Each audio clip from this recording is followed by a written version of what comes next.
ciasto puszek w drugiej odsłonie. Ciasto to składa się z 4 elementów, więc zaczniemy od pierwszego, czyli od biszkoptu. Na początek wrzucamy białka do miski i musimy je mikserem utrzeć na sztywną pianę. Możemy sobie dodać tam szczyptę soli, będzie nam łatwiej. Jak piana będzie już całkiem sztywna, dodajemy cukier. Mamy 7 białek, szklankę cukru. Obok Państwo widzą 7 żółtek, 2 łyżki kakao i łyżeczkę proszku do pieczenia, która jest wymieszana w mące, oczywiście przesianej przez sito, i mamy 170 g mąki jeszcze pszennej. Po dodaniu cukru dodajemy nasze żółtka pojedynczo, żeby ta piana nie pozbyła się powietrza i żeby biszkopt nam ładnie urósł, a nie opadł. Jak Państwo widzą, pojedynczo dodajemy żółtka, mieszamy sobie powoli. Jak już wszystko ze sobą się połączyło, odkładamy nasz mikser. I teraz już ręcznie będziemy mieszać naszą mąkę, proszek do pieczenia, który jest w środku, tak jak mówiłam, i kakao. Będziemy to robić za pomocą łyżki drewnianej. Delikatnie, jednak wszystko ze sobą musimy dokładnie wymieszać, żeby mąka połączyła się z naszymi białkami.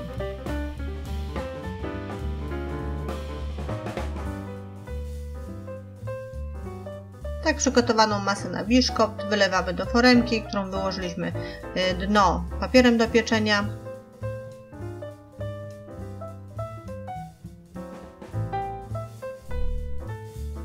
Musimy wyrównać wszystkie kąty, rogi, boki, uzupełnić braki ciasta, szczególnie w kątach.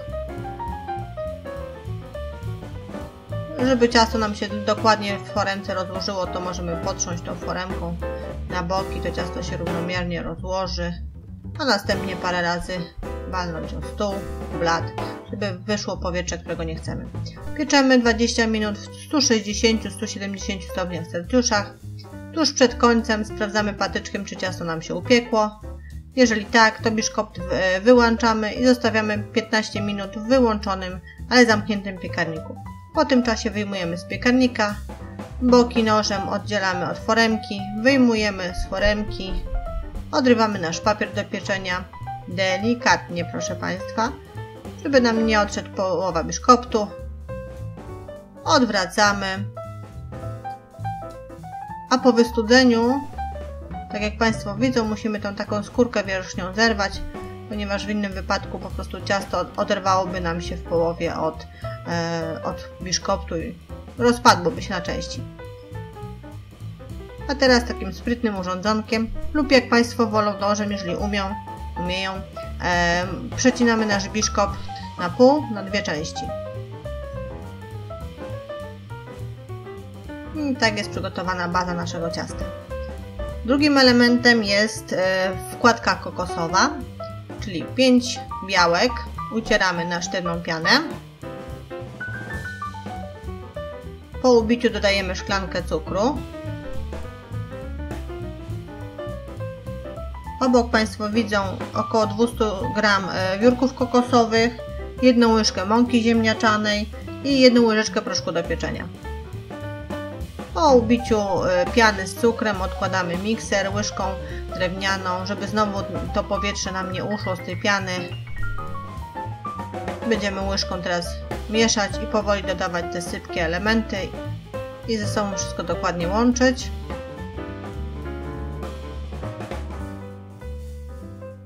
Powoli, delikatnie, jednak wszystko musi się ze sobą połączyć.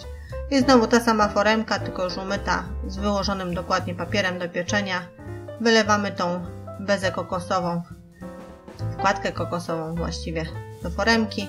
Wyrównujemy znowu braki, równamy i do piekarnika na około 30 minut w temperaturze 160-170 stopni. Ten wierzch musi się tak pięknie zabrązowić. Wyjmujemy i studzimy. Drugi element skończony, teraz idziemy do trzeciego. będzie to masa budyniowa. Jak Państwo tu widzą, puszkę ananasa. Otworzyliśmy, sok przeleliśmy do szklanki i uzupełniamy wodą. W miseczce 5 żółtek, 2 budynie śmietankowe,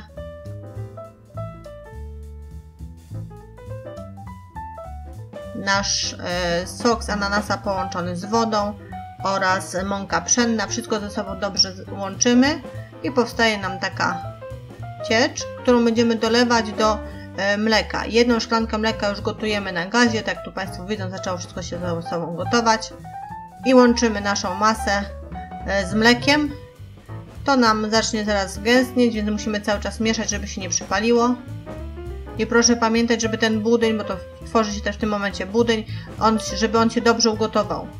Nie zagrzał, nie zaparzył, tylko dobrze ugotował, bo inaczej później masa, która ma być na podstawie tego budyniu, nie wyjdzie nam albo wyjdzie za rzadka i będziemy szukać przyczyn. Tak jak Państwo widzą, zaczął budyń nam bardzo gęstnieć. On się już ugotował. Wierzch przykrywamy folią aluminiową, żeby nie zrobił się kożuch i zostawiamy do całkowitego ostygnięcia.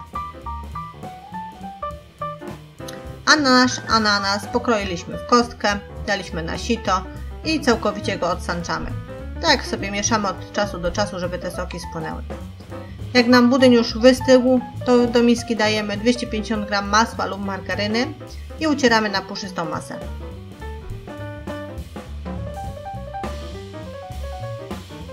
No, troszeczkę tu szczela nam, ale nie szkodzi. Jak Państwo tu widzą, właśnie ten budyń całkowicie ostygnięty, to zrobił się dość twardy. Będziemy teraz etapami dodawać do naszego masła lub margaryny, przepraszam.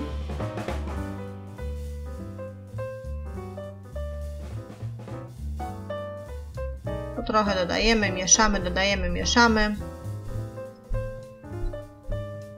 A na koniec, jak już cały budyń dodamy do naszego masła lub margaryny, musimy bardzo dobrze to wymieszać. To nie ma być forma margaryny połączona z budyniem z jakimiś grudkami, tylko to ma powstać jednolita masa budyniowa, całkiem dobrze wymieszana z grudek.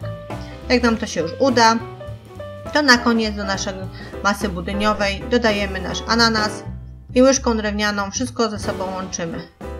Właściwie to ten ananas musimy oblepić tą masą budyniową. Jeżeli Państwo wolą, proszę ananas wrzucić na raz do miski i spróbować to wymieszać, albo naszym sposobem, po trochę dodając i mieszając. Myślę, że nasz sposób jest troszeczkę łatwiejszy, nie trzeba będzie tak męczyć się nad wymieszaniem tego wszystkiego. No i tu już wszystki ananas dodaliśmy do masy budyniowej, tak to wygląda.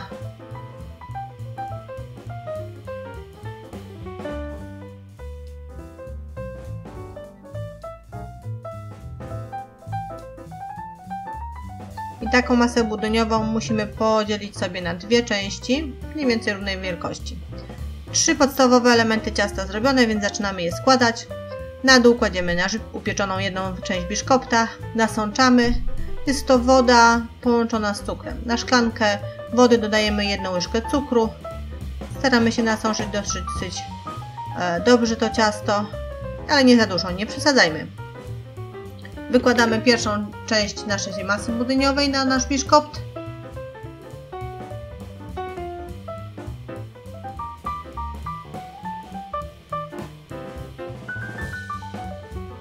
To był prosty element, teraz ciut trudniejszy. Trzeba tą masę budyniową rozprowadzić po całości tej wierzchniej, spodniej części biszkoptu. Rozłożyć ją równomiernie, poukładać, rozprowadzić. Na tą masę budyniową wykładamy naszą wystudzoną wkładkę kokosową. Jak Państwo tu widzą, dosyć mocno ją dociskamy. Nie z całej siły, ale jednak musimy użyć pewnego nacisku, żeby połączyły się ze sobą części i to ciasto się nie rozjechało. Na tą wkładkę kokosową dajemy drugą część naszej masy budyniowej. A teraz zmieniliśmy formę nakładania. Najpierw porcjami nakładamy, od razu rozprowadzając. Tak jest chyba ciut łatwiej. Staramy się to wszystko powyrównywać. I na to kładziemy drugą część biszkopta, również dociskając, no dosyć tak mocno. nie za mocno, ale tak, żeby to się wszystko ze sobą połączyło. Brzegi oczywiście musimy powyrównywać, pozbierać ten nadmiar tej masy budyniowej, wyrównać to wszystko ze sobą. Wierzch biszkopta również nasączamy. Jeżeli nam została woda, to używamy tamtej wody z cukrem. Jeżeli nie, to proszę sobie nową rozrobić. Powinno starczyć tą szklankę na dwie części tego biszkopta.